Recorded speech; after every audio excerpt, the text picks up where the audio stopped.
La santé toujours avec cet autre constat, il manquerait 20 000 donneurs de moelle osseuse en France pour sauver des malades atteints de lymphome et de leucémie. Le CHRU de Nancy lance un appel aux donneurs. Reportage Régis Godu, Laura Striano. Marie et Candice, deux femmes de génération unies par le même mal, une leucémie aiguë pour laquelle une greffe de moelle osseuse est la seule solution curative. Si je n'avais pas fait cette greffe, j'aurais dû continuer la chimio, peut-être la même chose au risque que la maladie revienne. Donc voilà, c'est le protocole. Je fais la greffe et puis voilà, puis on verra. Puis j'espère que voilà, je vais croiser les doigts et que tout ira bien après. C'est une étape de franchie, je pense. Ça faisait longtemps que je l'attendais, vraiment longtemps. Et je me sens un peu fatiguée évidemment parce que faut ingérer, il faut que le greffon s'installe et tout ça, et que les globules remontent parce que je suis très très basse. Mais non, c'est une étape de franchie, on va sur du mieux après. Comment ça va? Ça va, super.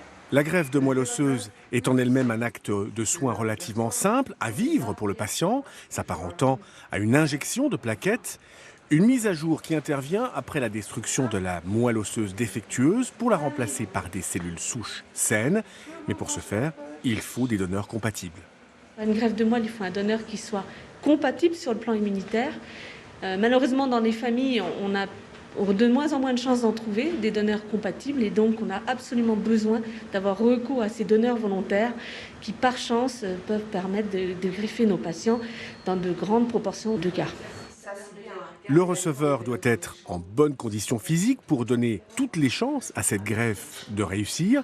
Il est surtout très bien entouré par un personnel soignant à l'écoute. Bonne journée et bonne greffe alors. Ici, de toute façon, vous êtes bien entourés. Alors là, si vous avez des soucis, n'importe qui vient et on discute, on nous rassure. On est bien entourés là-dessus.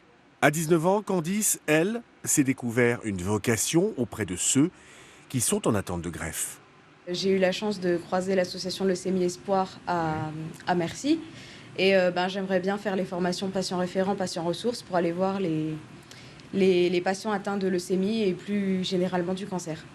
Un espoir qui pourra perdurer avec plus de donneurs en France.